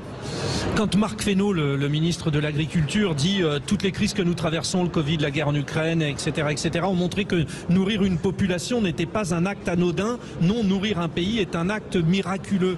Vous avez cette sensation du miracle que finalement vous accomplissez, vous? Le miracle, on l'aura quand on aura trouvé la capacité de reconnaître nos jeunes pour le travail qu'ils font sur le territoire. Ça part de là pour vous? Bien sûr, parce qu'il y a un défaut aujourd'hui de reconnaissance. Nos éleveurs sont aujourd'hui désespérés sur le fait de ne pas être reconnus pour l'impact qu'ils ont sur la qualité environnementale et la qualité du produit. Céline Imard. Je vais vous dire un dernier mot. Oui, l'agriculture est miraculeuse parce que l'agriculture pose des solutions. C'est-à-dire que l'agriculture aujourd'hui, de par le mécanisme de la photosynthèse, est une solution pour capter le CO2 et une solution pour la décarbonation de notre planète. L'agriculture produit de l'alimentation, l'agriculture produit de l'énergie, du bioéthanol, etc. L'agriculture produit aussi de quoi isoler la partie habitat. Donc c'est une agriculture de solution pour la biodiversité, pour les enjeux écologiques et pour des enjeux de souveraineté. Aujourd'hui, ce que nous demandons, c'est être vus et considérés comme des acteurs de la solution. Bon, c'est un vaste sujet, hein, vous l'avez compris. Nous allons continuer après la pause à en parler. Je voulais déjà en parler avec vous trois. Merci encore, hein, Sébastien Abyss, Maryvonne Lagaronne et Céline Imard, de nous avoir apporté votre expertise. La question de la souveraineté alimentaire de la France qui est en grand danger, nous y revenons ici depuis le Salon de l'Agriculture, à la porte de Versailles à Paris. Nous sommes sur le stand des Pyrénées-Atlantiques. Vous écoutez Sud Radio. Si vous voulez intervenir sur le thème, n'hésitez pas. Ce n'est pas parce que nous sommes à l'extérieur qu'on rompt avec nos habitudes. 0826 300 300, vous les auditeurs de Sud Radio. À tout de suite. En direct du Salon de l'Agriculture, depuis le stand des Pyrénées-Atlantiques. Sud Radio, parlons vrai chez Bourdin, 10h30, 12h30, Frédéric Brindel. C'est un bonheur d'échanger avec les agriculteurs qui sont là, ici au Salon de l'Agriculture, porte de Versailles, à Paris, sur le stand donc des Pyrénées-Atlantiques, où nous recevons bien sûr des agriculteurs de provenance très diverses et variées, puisque notre thème c'est la souveraineté alimentaire. Est-ce que vous pensez que la souveraineté alimentaire de la France est en grand danger? Vous nous appelez 0826 300 300. Vous avez entendu, certains de nos spécialistes, les agriculteurs, les producteurs notamment, nous apportent des solutions, nous posent des problèmes, mais montrent qu'ils sont capables d'y répondre. C'est ça qui finalement est un petit peu énervant, c'est-à-dire qu'il semblerait que les spécialistes aient des solutions, mais que la chaîne économique, en tout cas, ne permette pas de les appliquer. Bon, nous continuons notre tour d'horizon et nous partons dans l'Oise. Alors, Geoffroy d'Evry, qui porte mal son nom, parce qu'on aurait pu imaginer que vous étiez dans l'Essonne, on vous l'a fait à chaque fois. Oui, régulièrement. Voilà. Bon, vous êtes agriculteur dans l'Oise, producteur de pommes de terre et président de l'Union nationale des producteurs de pommes de terre. Vous êtes où exactement dans l'Oise? Alors, je suis à côté dans la région de Compiègne. Ah, voilà. D'accord. Bon, ça va mal pour le secteur, là, les pommes de terre. On peut imaginer... Alors, pour le Béotien, et j'en fais partie, on se dit, tiens, s'il y a un secteur qui marchera toujours, on aime tellement les pommes de terre, les frites, la purée, tout ça, c'est pas si simple que ça. Alors, en effet, c'est une culture qui est pas simple, mais c'est une culture qui est ô combien attrayante, technique et hyper encourageante, parce qu'il y a énormément de solutions à travers les pommes de terre de manière générale. Alors, quand on parle de pommes de terre, pour le Béotien, il y a beaucoup de pommes de terre. Oui. Il y a des pommes de terre pour différentes... À chaque fois, on ne sait que choisir d'ailleurs. Alors, c'est ça. Alors, en France, on est le premier exportateur déjà au monde de pommes de terre. On fait 3 distinctions dans la pomme de terre. La pomme de terre fraîche que vous allez retrouver dans les magasins, dans les grandes surfaces, que vous trouvez dans le filet. Voilà, ça c'est un premier segment. Un autre segment qui tire très fort, c'est la pomme de terre destinée à l'industrie pour faire vos chips, pour faire vos frites, pour faire vos purées. Oui, pour la restauration rapide aussi, finalement. Alors, exactement, la restauration rapide, la restauration collective, les hôpitaux, les restaurants universitaires et autres.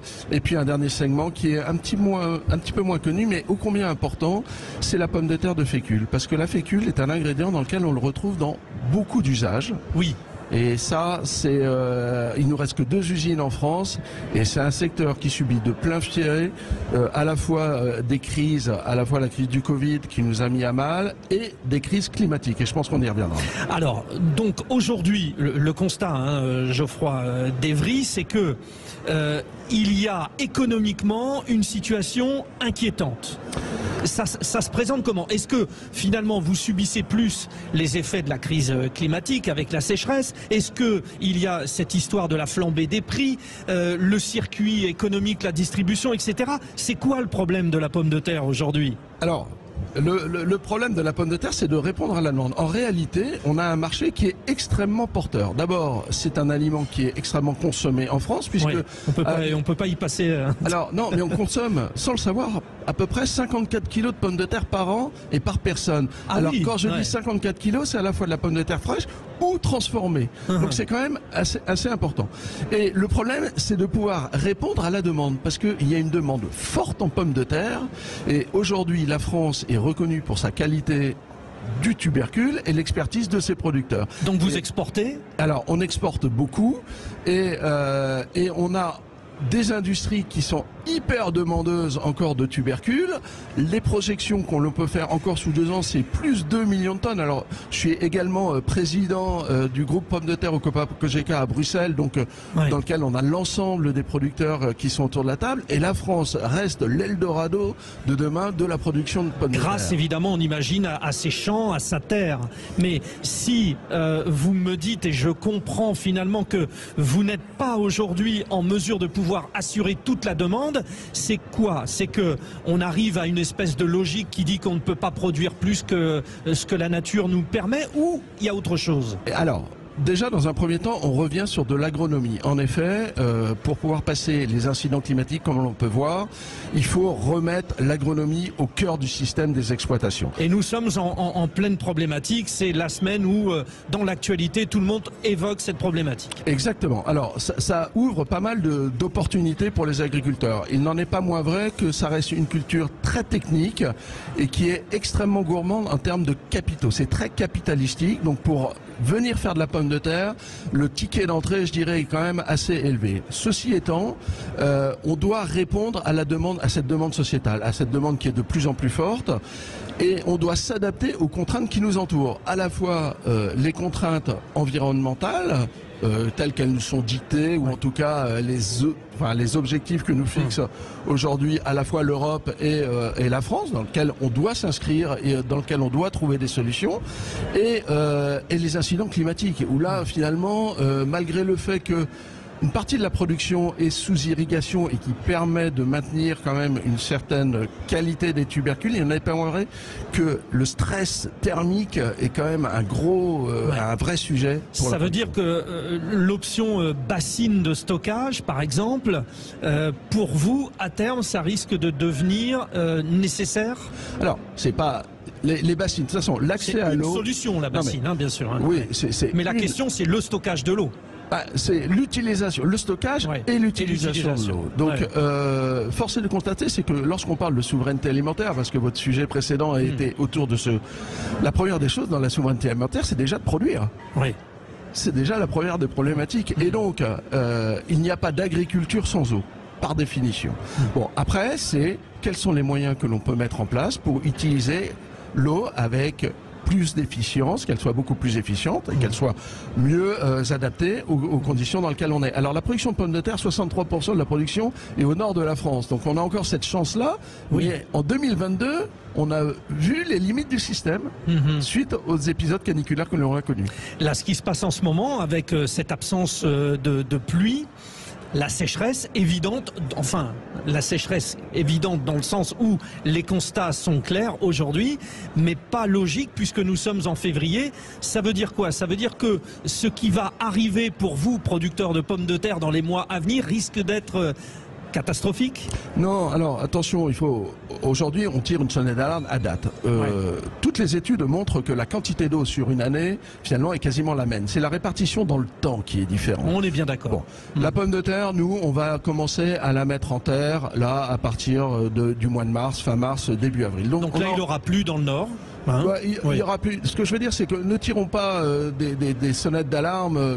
Oui, il faut faire attention, il faut regarder ce dont on a droit, il faut prévoir les choses, en effet, les niveaux des nappes doivent être surveillés et regarder donc avec les pouvoirs publics comment on peut avoir accès à cette eau au bon moment et surtout qu'elle soit vraiment efficiente pour la pomme de terre, quoi. Bon, merci en tout cas Geoffroy Devry de nous faire partager votre problématique parce que nous revenons finalement toujours aux mêmes histoires. L'eau, par exemple. Autre point, nous en avons parlé avec nos invités précédents. Vous parliez de vos activités au niveau de l'Union européenne. Est-ce que dans le domaine de la pomme de terre, il y a, on va dire, une espèce d'organisation, de répartition intelligente au niveau de l'Union européenne? Non, alors, après, on reste sur des marchés libres quand même. Donc chaque pays adapte ses structures, adapte son agriculture. Bon, en France, on a cette particularité forte d'avoir une agriculture très diversifiée, d'accord, et sur lesquels la pomme de terre a toute sa place. Et aujourd'hui, les pays qui sont nos voisins, c'est là où, hélas, sont les usines. Il faut regretter ça, mais viennent en France chercher de la pomme de terre. Vous nous avez dit, il n'y a que 2 usines pour aller à la fécule de pommes de terre, par exemple. C'est ça. Ça, c'est simplement pour la fécule. Voilà. Après, mais on a des généralement les usines de traitement de la pomme de terre. Voilà.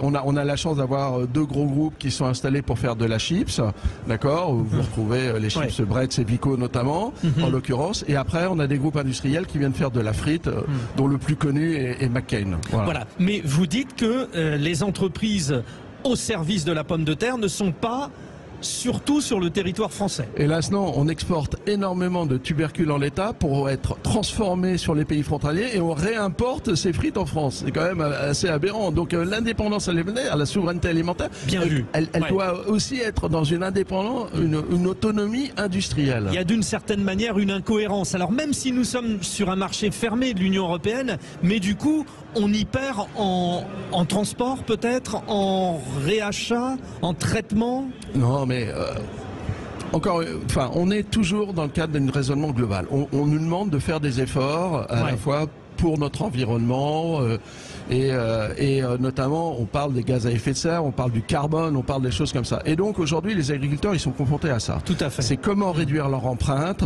tout en alimentant des marchés qui sont en demande et sans aller dans des aberrations. Enfin très clairement emmener des pommes de terre à des milliers de kilomètres en camion, ça n'a pas de sens. Essayons d'avoir des outils le plus proche des lieux de production. Bon, nous sommes d'accord, Geoffroy d'Evry, que les pommes de terre que nous mangeons en France, elles viennent essentiellement de France. Bien sûr, il faut s'en réjouir. Et vous êtes quasiment les seuls. Les seuls à dire l'essentiel. Alors après, attention. Parce que le producteur de tomates, le producteur d'oranges, le producteur de céréales, il dit bien oui, mais il y a beaucoup de produits importés. Alors, nous on tire la sonnette d'alarme parce qu'on a encore la chance d'avoir cette production locale et après des corniches avec les primeurs notamment, on a quand même des petites variétés de primeurs, Île de Ré, Noirmoutier, etc. qui sont des pommes de terre vraiment excellentes, délicieuses et qu'on a chez nous. Maintenant, attention, on dit faites attention parce que si on a trop de contraintes dans nos outils de production, très rapidement on peut vite se retrouver sur le fait d'importer de la pomme de terre parce qu'il y a quand même des pays sous-traités, etc. Il y a des pays en Afrique du Nord ou en Moyen-Orient qui commencent à se développer et on peut avoir des importations quand même de pommes de terre de manière importante. C'est quand même, alors je prêche un convaincu, mais elle est magique cette pomme de terre. Dans notre vie, c'est le bonheur des enfants. Les frites, ils vont tous se jeter sur les frites. C'est la pomme de terre. Alors, il n'y a pas que les frites, il y a la pomme de terre en l'état. Et force est de constater. Une bonne purée, ça revient à la mode en plus. La purée, ça revient à la mode. Et rééplucher les pommes de terre. Et ça reste un aliment, alors qu'on parle de panier d'inflation, etc. C'est un aliment extrêmement bon marché, qui est très facile à cuisiner et dans lequel on a une segmentation. Voilà, il y a des pommes de terre et les choses ont été bien faites. On a une interprofession dans le frais qui a extrêmement bien travaillé. Et aujourd'hui, même le néophyte qui n'y connaît rien dans les variétés de pommes de terre, et on ne lui demande pas que ce soit un professionnel, lorsqu'il va dans son supermarché, il voit pommes de terre pour de la frite, pommes de terre pour du four ou pommes de terre pour des rissolés. Il n'a même pas besoin de réfléchir, il prend son sachet, il sait qu'il y a une qualité sanitaire et gustative du produit, il n'a plus qu'à éplucher, soit il le met dans l'eau, soit il le fait gratiner. Vous savez que c'est un crève-cœur, parce qu'il y a l'enfant qui dit moi je veux des frites cette semaine, la maman de la purée, le papa qui dit moi je veux une salade de pommes de terre, et il faut arriver, on prend 3 sacs quand c'est comme ça. Mais voilà, mais on parle non mais c'est ça, et on parle de microbiote, on parle de plus de microbiote et de régime alimentaire, et aujourd'hui la pomme de terre, elle est riche en potassium, elle a quand même pas mal de nutriments qui sont excellents pour la santé. Geoffroy d'Evry, merci d'être passé parce que votre discours est plutôt positif. Vous n'êtes pas inquiet, mais vous tirez la sonnette d'alarme, c'est ce que vous avez dit. L'occasion de dire que dans notre sujet sur la souveraineté alimentaire de la France qui est en grand danger, il y a des secteurs où on est très fort. Si on ne s'appuie pas sur ce qui est notre force, on risque vraiment de passer à côté de plein de choses. C'est votre message. Merci beaucoup. Merci à vous. Nous restons ici dans les travées du Salon de l'Agriculture, porte de Versailles à Paris. Nous sommes sur le stand des Pyrénées-Atlantiques, mais vous avez vu, Geoffroy d'Evry arrive de l'Oise. Les gens, les agriculteurs qui nous donnent leurs avis viennent de partout. Vous aussi, 0826 300 300, vous êtes les bienvenus. À tout de suite sur Sud Radio. En direct du Salon de l'Agriculture, depuis le stand des Pyrénées-Atlantiques. Sud Radio, parlons vrai chez Bourdin, 10h30, 12h30, Frédéric Brindel. Bon, il y a une tradition sur le stand du Pays Basque, du Béarn, bref, ces deux petites régions qui font partie des Pyrénées-Atlantiques, c'est qu'on arbore le foulard orange. Alors si vous nous regardez sur la chaîne YouTube de Sud Radio, et vous êtes très très très nombreux, vous pouvez le voir, même Maël, notre technicien, a son foulard, tout le monde a son foulard, et nous continuons notre rencontre ici au Salon de l'Agriculture avec les professionnels, les agriculteurs, les producteurs, des gens qui répondent clairement à la question que nous posons, souveraineté alimentaire, en France, sommes-nous en danger? Sous-entendu, est-ce que nous sommes capables aujourd'hui en France, 1, de continuer à intéresser des jeunes à devenir agriculteurs, 2, de pouvoir produire autant que nous le devrions pour nourrir l'ensemble des 67 millions de Français, et puis est-ce que avec les aléas climatiques, avec les problématiques économiques, les agriculteurs aujourd'hui peuvent continuer de bien travailler. Alors nous vous proposons maintenant une vision un peu différente. Le collectif Nourrir, qui est une plateforme française interorganisation et qui est représenté ici par Mathieu Courgeot. Bonjour Mathieu. Bonjour. Alors vous êtes éleveur de vaches laitières en Vendée, porte-parole et coprésident donc du collectif Nourrir. Vous avez proposé un manifeste pour 1 million de paysans. C'est quoi l'idée générale? Dites-nous, parce que ce qui est très intéressant chez vous, c'est que vous prenez peut-être le contre-pied des obligations de l'agriculture aujourd'hui. Oui, tout à fait. Alors, aujourd'hui, effectivement, notre souveraineté alimentaire, elle est en danger. C'est par ça que vous avez commencé. Elle est en danger pour 2 choses. La première, c'est effectivement les chocs climatiques qu'on a, les sécheresses, la grêle, les inondations qui ont amené à se multiplier dans les années à venir. C'est la première chose. Et la deuxième chose, c'est effectivement le manque de paysans, le manque de bras et de cerveaux dans nos campagnes pour faire ce magnifique métier qu'est le métier de paysan. Et donc, nous, ce qu'on vous n'ajoutez pas on va dire la chaîne de production qui aussi est en défaveur des agriculteurs? Je vous pose des questions de revenus, si, effectivement, ça fait partie des conditions pour installer, nous, ce qu'on dit, c'est justement pour assurer notre souveraineté alimentaire dans les années à venir, il faut absolument installer 1 million de paysans, de paysannes, nous, c'est ce qu'on dit. Donc nous y venons, le manifeste. Voilà. Que justement, une des conditions, c'est effectivement, des conditions de revenus. Vous savez qu'il y a environ 1 paysan sur 2 qui gagne moins de 1 500 euros par mois. Ça, c'est insupportable avec le temps de travail. Exactement. Donc nous, ce qu'on dit avec nos 50 organisations, c'est ça. Il faut redonner du revenu aux paysans, très clairement. L'industrie agroalimentaire doit partager, la grande distribution doit partager aussi. Alors, ça, c'est la première chose. Oui, mais sur cette première chose, je vous arrête tout de suite, Mathieu Courgeot. Il y a des solutions concrètement, parce que le président de la République a dit, tiens, il faut que les distributeurs fassent un effort. C'est que ça, vous dites quoi? Moi je crois qu'il faut arrêter de demander, il faut mettre des règles, il faut exiger. Ça fait des années et des années que le pouvoir politique demande de faire des efforts, peut-être un peu, mais à un moment donné, le pouvoir a des possibilités de réglementation, de loi, et donc il faut imposer à la grande distribution, il faut imposer à l'industrie agroalimentaire un partage des marges. Donc là, je crois qu'on n'a pas suffisamment été loin dans la loi Egalim notamment de ce point de vue-là. Donc là, vous demandez une intervention politique. À quel niveau? Au niveau français ou européen? Eh bien, les deux. Moi, je pense qu'il faut au niveau français, effectivement. Il faut aussi au niveau européen. Vous savez qu'on est en train en ce moment de renégocier le Mercosur, donc l'accord de libre-échange avec les pays d'Amérique du Sud. Et ça, ce serait une catastrophe. Par exemple, voilà. Ce serait une catastrophe si on signe. Donc on voit que Emmanuel Macron a dit qu'il y aurait peut-être des lignes rouges, mais il faut absolument arrêter de signer ce genre d'accord de libre-échange. Donc vous demandez des actes politiques pour ce premier point. Deuxième point. Et le deuxième point, autour de l'installation, c'est de dire, vous savez, pour cultiver des légumes, pour élever des animaux, il faut des terres. C'est très simple. Oui. Et aujourd'hui, on a un vrai souci d'accès à la terre. On a un système qui ne garantit pas que quand il y a des terres qui se libèrent, ces terres-là seront à destination des jeunes agriculteurs qui veulent s'installer. Ça ne fonctionne pas aujourd'hui. Donc on a un outil qui s'appelle... Pourquoi? C'est-à-dire qu'est-ce qui peut se passer? C'est trop cher, les terres sont trop chères. Vous savez que le prix des terres agricoles a beaucoup augmenté. Ça prend de la valeur, évidemment. Faute de régulation des terres. On a aussi un phénomène où les voisins agriculteurs s'arrangent entre eux pour se répartir les terres sans forcément laisser la place aux jeunes qui veulent s'installer. Oui, bien sûr, ça c'est un phénomène très courant des agrandissements des exploitations, c'est extrêmement courant. Et donc on a un outil qui s'appelle, alors excusez pour les noms barbares, le contrôle des structures, qui est justement un outil qui devrait permettre beaucoup plus de favoriser ce que les jeunes aient effectivement accès à la terre. Donc ça c'est la deuxième chose sur l'accès à la terre. C'est un système de transmission, beaucoup l'agriculture. Donc ça veut dire qu'un paysan va favoriser logiquement d'ailleurs, tout le monde le ferait bien sûr, l'installation de son fils, mais peut-être qu'aujourd'hui les agriculteurs ne pensent pas finalement à mettre un système un peu plus, pardonnez-moi parce qu'il y a une connotation politique, mais un peu plus collectiviste finalement. Alors effectivement, je crois qu'on c'est un défi collectif qu'on a, oui, ce défi et le gros changement qu'on a depuis quelques années et qui sont en train de s'accentuer, c'est que la majorité des paysans des BSN de demain, ce ne seront pas des fils ou des filles d'agriculteurs. Ce seront justement des gens qui viendront peut-être de la ville, qui viendront d'autres métiers, d'autres zones rurales. Et donc, en fait, le défi qu'on a, c'est comment est-ce qu'on arrive à les accompagner. Aujourd'hui, on le fait très mal, on accompagne très mal parce qu'il n'y a pas suffisamment de moyens. Ouais, ce n'est pas attractif, ce n'est pas attractif. Je vais vous prendre un exemple. Moi, dans mon voisin, il y a Juliette et Jean-Baptiste qui sont pas issus du milieu agricole, qui sont installés sur une ferme laitière, qui ont repris une ferme laitière. Et en fait, on a réussi à les prendre. Au début, ils avaient un projet un peu vague, une idée un peu vague, parce qu'ils sont pas du milieu agricole, ils connaissaient pas très bien.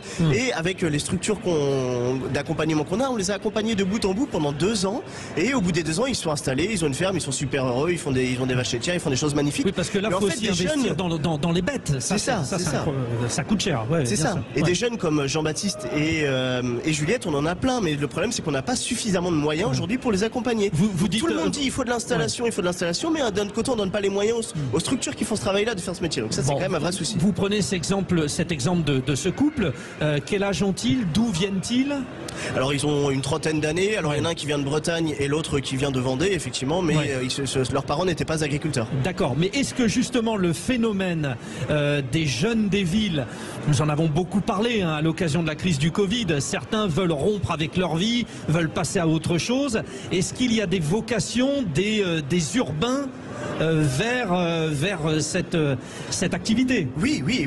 Alors contrairement à une idée un peu reçue, il y a des vocations. Nous, dans nos structures, on a du mal à accompagner tout le monde tellement il y a de demandes et tellement on a peu de moyens. Donc il y a plein de choses à faire. Mais j'allais dire le souci principal, c'est comment est-ce qu'on arrive avec des gens qui ont des rêves, qui ont plein d'idées, mais à une installation concrète 1 an ou 2 ans après sur un projet professionnel qui permet de gagner de l'argent, qui permet de se dégager du temps libre. Donc ce chemin-là, il est long en fait, et donc il faut absolument accompagner beaucoup plus. Bon, Mathieu Courgeot, votre collectif Nourrir est à vous entendre et on le confirme aussi sur Sud Radio ici depuis le salon de l'agriculture est un plus, un apport considérable pour relancer l'attrait pour l'agriculture. Maintenant, à la limite, c'est pas à vous de faire ça. Vous demandez aussi que les pouvoirs publics fassent ce travail, parce que vous le faites, cet accompagnement. Mais merci de le faire. Mais c'est pas forcément à vous de le faire non plus. Alors c'est aussi un peu à nous de le faire quand même, mais il faut nous donner les moyens de le faire correctement, en partenariat avec l'État, avec d'autres structures, etc. Donc oui, c'est à nous de le faire en partie aussi. Mais, et que faire pour vous aider? Aujourd'hui, quelle est l'idée principale à mettre en place? Le gouvernement, j'imagine que vous discutez avec le ministre de l'Agriculture. Qu'est-ce que vous lui demandez concrètement? Eh bien écoutez, là on a Emmanuel Macron s'était engagé lors de sa campagne électorale de mettre en place une grande loi d'orientation agricole. Donc là les concertations ont commencé depuis quelques mois et nous la demande qu'on a, elle est très simple en fait, c'est que nous avons effectivement écrit ce manifeste, nous avons une série de propositions très concrètes. On n'a pas le temps de rentrer dans le détail aujourd'hui, mais c'est de s'en saisir. On doit voir le ministre très rapidement et l'idée c'est de s'en saisir et puis de voir comment est-ce qu'on peut là dès 2024, dès la fin de l'année 2023 mettre du concret et essayer d'atteindre ce million de paysans d'ici à 2050. Bon, vous parlez de politiques agricoles et alimentaires justes, démocratiques, écologiques, afin d'assurer une souveraineté alimentaire en France. Nous y revenons, c'est notre sujet. Tout à fait. Mais vous avez les propositions et vous avez les idées qui sont à coup sûr efficaces? À peu près, oui. Alors en tout cas, on est prêt à les mettre au débat, mais clairement, oui, on peut être sur. Je crois qu'on a ce défi effectivement de l'installation, on a le défi de la transition agroécologique, donc c'est-à-dire comment est-ce qu'on arrive, nous paysans, à diminuer notre utilisation des pesticides, à lutter contre le changement climatique, à renforcer la biodiversité. Donc voilà, vous voyez qu'on a un ensemble de défis qui sont très importants devant nous. Et en fait, il faut des réponses à l'ensemble de ces défis. C'est ça qui est passionnant dans notre métier de paysan et qui va être passionnant pour les jeunes qui vont s'installer. Bon, il y a des défis aussi qui sont souvent appelés par le monde écologiste.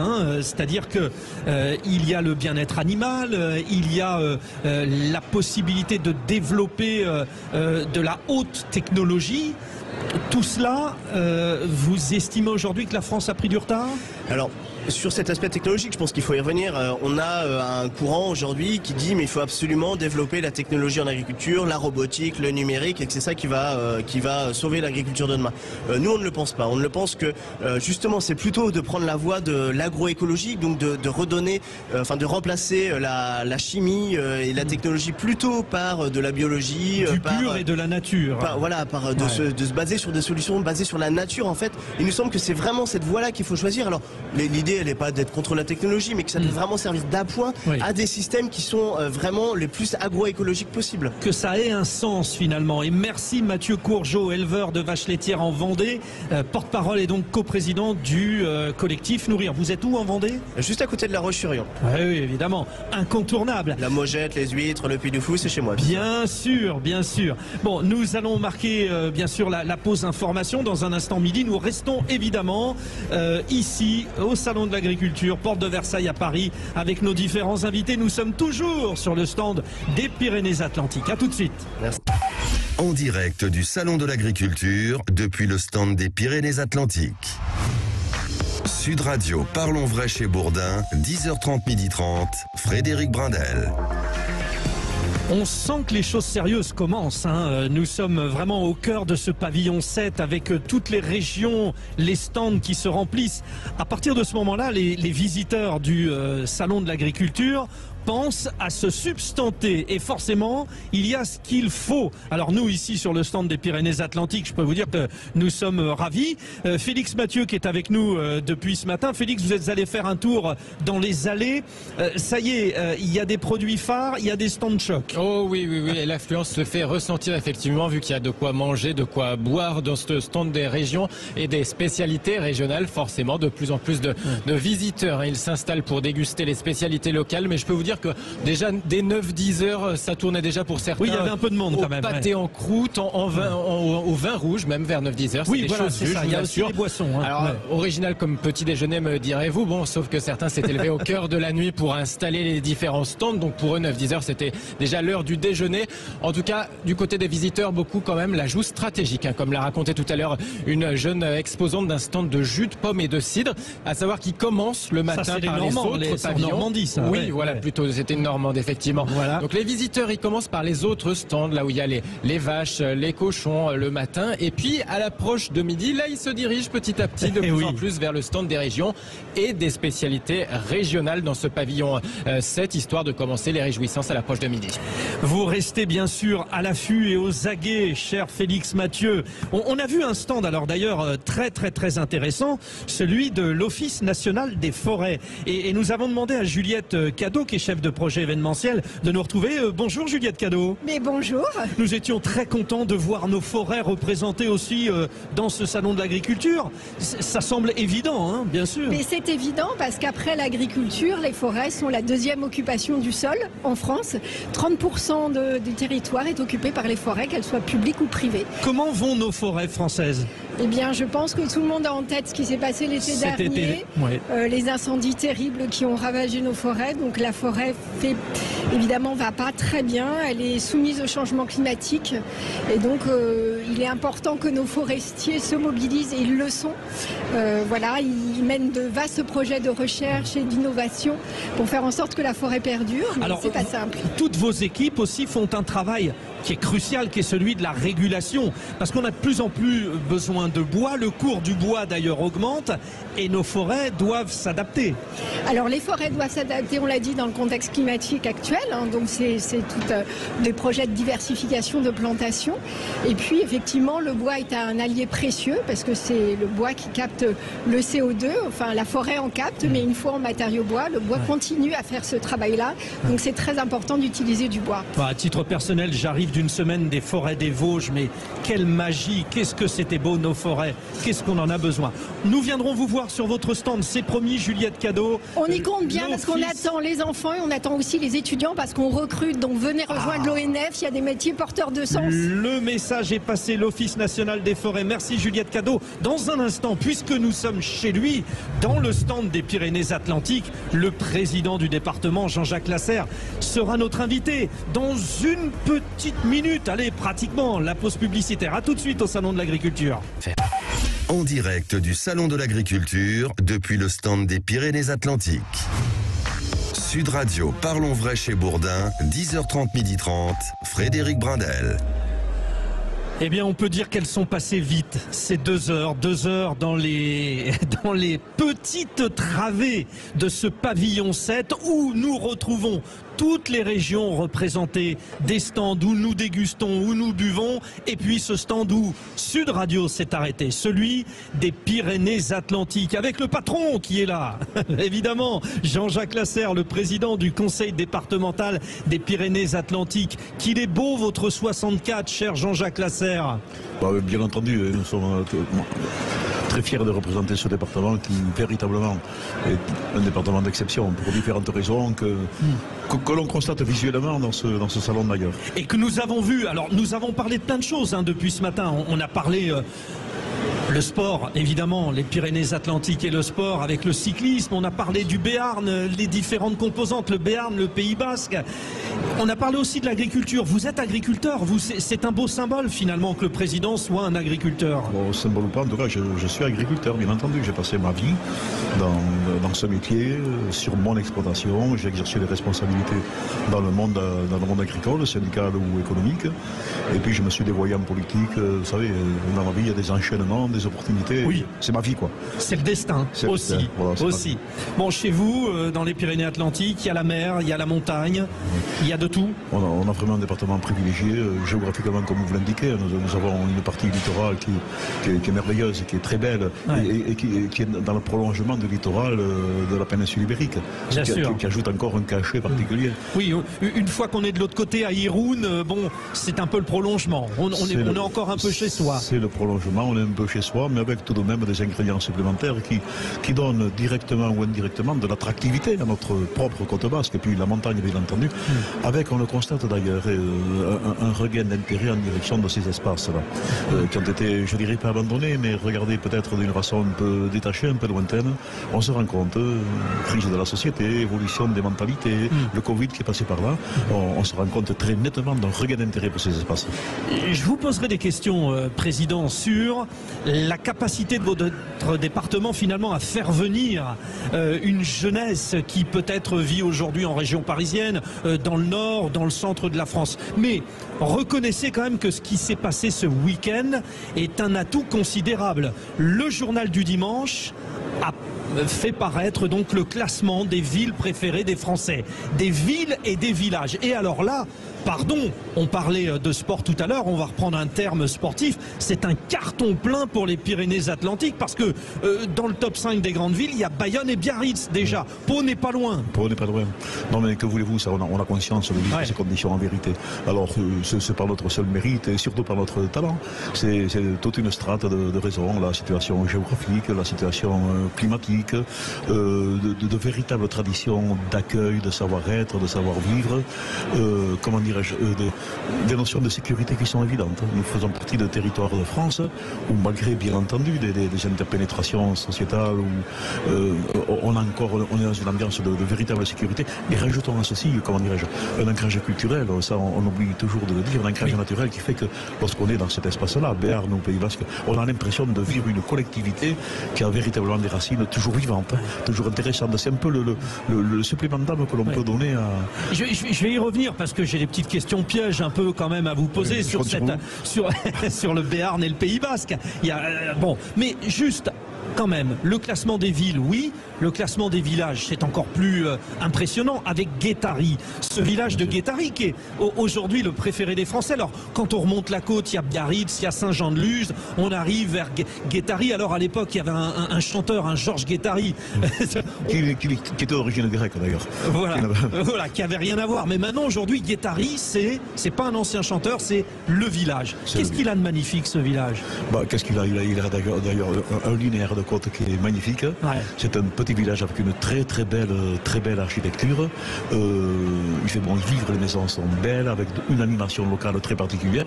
Et à 2 pas, je le répète, à 2 pas de l'Espagne, du Pays Basque intérieur, c'est un village qui a beaucoup de charme. Mais vous savez, il y a des moments où on est presque victime de cette attractivité. Parce que j'allais vous le dire, au mois d'août par exemple, que d'embouteillages. C'est normal, il y a tous les vacanciers. Mais c'est un véritable débat entre véritablement la volonté que nous avons de protéger notre culture, de protéger des conditions de vie, des façons d'être, et je dirais les obligations que nous avons d'avoir un Pays Basque accueillant. On a vécu le Covid, on a vu avec quel plaisir les personnes qui ont souffert du Covid, beaucoup plus que nous, les personnes qui vivaient dans les villes. On a aussi un devoir d'accueil, vous comprenez. Personne n'est propriétaire de son espace, ni des choses qui s'y produisent et qui s'y passent. Donc le vrai sujet chez nous, c'est de savoir comment peut-on maintenir une attractivité qui est réelle, qu'il ne faut pas détruire, tout en essayant de jouer ce rôle d'accueil, de communication, d'ouverture vers l'extérieur. Bon, le petit clin d'œil, j'y viens parce que ça me tient à cœur. Moi, je viens du sport, alors il y a les amis béarnais, les amis basques. Bon, je saluais tout à l'heure Gilbert Duclos-Lassalle. Pau, le Béarn, c'est le Tour de France et tout ça. Bon, il y a quoi comme différence entre les Béarnais et les Basques? Parce que c'est le même département pour vous. Vous devez avoir le même regard. Ils sont cousins. J'aimerais qu'on dise qu'ils sont frères. Oui, dites-le. Moi, pour différentes raisons, je suis passionné par ce département. Et bien entendu, vous l'indiquez d'une façon perfide, mais je vais de répondre. Il y a véritablement 2 cultures, un peu, vous le dites avec un coup de sourire, mais c'est la vérité. 2 cultures différentes, adossées à des façons d'être qui ne sont pas si éloignées que ça. Et moi, je pense, pour vivre dans un petit village qui est à la jointure du Béarn et du Pays Basque, j'en profite pour en parler, c'est le plus beau village de ce département. Allez-y. On appelle ça le pays charnégou, charnière.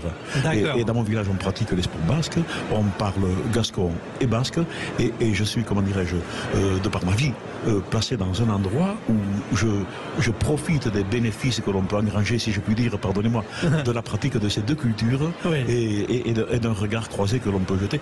Il y a de la compétition, bien entendu. Il y a des comparaisons qui des fois se traduisent par des compétitions dures. Évidemment, c'est le jeu. Je crois pouvoir dire qu'il y a quand même, au fond des choses, une envie de vivre ensemble et du plaisir de vivre ensemble. Alors, c'est la vie. Un petit pot Biarritz ou un petit pot Bayonne en rugby, par exemple, ça peut être sympa. Avec les aléas de la vie. Bon, Biarritz est moins en vue maintenant, Bayonne émerge. La section paloise a ses difficultés. Ce qui ne facilite pas la discussion, bien entendu. C'est tellement. Et alors, dites-moi, pour vous, quand même, président du département, les départements sont toujours sollicités. Vous avez un nombre de sportifs, de clubs de haut niveau, c'est impressionnant. Le basket, le handball, ça n'arrête pas. Le football aussi, Je crois que sincèrement, dans notre département, on n'est pas les seuls. C'est par notre apanage. Il y a un réel goût pour l'effort physique. Ça remonte à la nuit des temps. Et cette envie de pratiquer, de faire de l'effort physique se traduit par des adhésions à des sports complètement différents. Il y a toujours eu, mais c'est pas notre apanage, le sens du défi, le sens de la comparaison, le sens du jeu. Et tout ça se traduit par des pratiques sportives. Nous avons comme sur le plan agroalimentaire, nous avons tous les sports de la création, les sports collectifs ou individuels.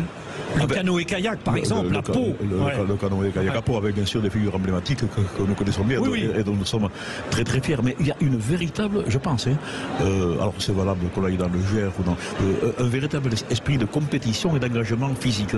Et ça s'est produit, je pense, par nos cultures, les traditions rurales qui étaient faites d'efforts physiques, qui étaient faites également lorsqu'il y avait des moments de jeu, qui étaient faits de comparaison. C'était les jeux de la force basque ou les jeux celtiques ne sont pas très loin. Et puis il y a toujours ce fameux mur. Alors le mur pour jouer à la pelote basque. Donc quand vous allez sur les petits villages basques, souvent en extérieur, à Pau il y a le fameux Rayalaï. Bien sûr. Bien sûr. En face du Palais des Sports. Probablement les plus belles installations de pelote de tout le département et de France d'ailleurs. Il y a une place libre, il y a un Rayalaï, il y a véritablement, c'était M. Labarrère à l'époque qui avait. Mais parce qu'il y avait... André Labarère, l'ancien maire de Pau. Bien entendu. Parce qu'il y a sur Pau une pratique de pelote basque qui avait été mise en route par des Basques qui travaillaient à Pau. À l'époque, quand j'étais arrivé à Pau, c'était presque l'expatriation. Mais ceci a généré du goût pour ce sport. Et la pelote basque est très pratiquée en Béarn, très pratiquée dans les Landes d'ailleurs. Ne parlons pas des pays du monde où il y a un peu de culture basque. Et donc Pau est très bien monté. Et il y a vraiment une vraie pratique de pelote basque à Pau. Parlons économie maintenant. Bon, dans les attraits que vous mettiez en avant tout à l'heure pour faire venir cette jeunesse, est-ce qu'aujourd'hui, économiquement, le département se porte bien? Alors, je ne parle pas des finances départementales, mais il y a une vraie activité économique, un tissu industriel même. Tracez-nous le portrait. Nous avons la chance, alors vous savez... on n'est pas à l'abri de difficultés et nous avons des soucis, bien entendu. Mais on a la grande chance d'avoir dans notre département une économie très diversifiée. Ouais. Pour différentes raisons, historiques notamment. Alors, vous savez, l'histoire, qu'est-ce qui a fait qu'il y ait de l'aéronautique chez nous? Nous avons de l'aéronautique, nous avons des industries métallurgiques, nous avons également vécu l'éclosion des bassins de lac et tout ce que cela a produit. Et en ce moment, d'ailleurs, les acteurs du bassin de lac, et nous essayons de les accompagner, mais c'est eux qui en ont la responsabilité, sont en train de réussir la reconversion du bassin de lac. Donc, dès l'instant que je vous dis des industries florissantes, l'aéronautique, la métallurgie, le bassin de lac qui va tout de même après des difficultés, connaître une belle embellie, une industrie touristique qui tient la route également, un agroalimentaire. Et moi, c'est un peu mon métier. Et moi, je peux vous dire qu'au niveau des structures coopératives ou privées, nous avons une densité de sociétés sur les produits carnés, sur les produits laitiers, sur les produits végétaux. Avec du coup, sur la partie agriculture, nous avons évoqué avec les producteurs, les agriculteurs, toutes les problématiques climatiques notamment. Voilà. On peut dire que les Pyrénées-Atlantiques gardent une espèce de singularité climatique. Il y a quand même toujours la chaleur, il y a quand même toujours la pluie. Vous vous en sortez bien. Mais c'est la nature, c'est vrai. C'est la nature. Mais vous savez, l'histoire dit que s'il y a des champs de course dans notre département, s'il y a une densité de terrain de golf, c'est parce qu'il gèle peu, tout simplement. Les Anglais étaient venus de Sant'Andrews pour s'installer à Bière notamment. Ils avaient noté qu'il gèle rarement. Et s'il y a des champs... C'est pour toutes ces raisons-là. Alors, tout ceci n'est pas dénué de soucis. Tout à l'heure, on discutait avec des responsables de sociétés agroalimentaires qui sont dédiés par rapport à leur fourniture. On discute avec les responsables de l'industrie laitière, par exemple. Donc on a les grands soucis que nous avons en économie agricole et notamment une désaffection des producteurs pour différentes raisons aussi, notamment un historique de rémunération qui n'a pas été convenable. On se rend compte que notre industrie agroalimentaire elle est soucieuse du renouvellement des générations et c'est pour ces raisons aussi qu'on essaie de s'impliquer et de trouver un cadre convenable. Merci en tout cas Jean-Jacques Lasserre, président du conseil départemental des Pyrénées-Atlantiques, de nous avoir encore renforcé dans l'idée que vous avez quand même un département particulièrement attrayant, attractif et qui nous accueillait puisque nous étions pendant ces 2 heures ici sur le stand des Pyrénées-Atlantiques. Sud Radio en direct du Salon de l'Agriculture. Ça va continuer toute la semaine. Merci à toutes nos équipes. Micha Garde qui est le responsable de la production, à la réalisation également de Jamel Abdelak, pour préparer l'émission Joseph Ruiz. Voilà toute l'équipe de Sud Radio qui est présente toute la semaine ici au Salon de l'Agriculture. Je passe le relais à André Berkoff tout de suite.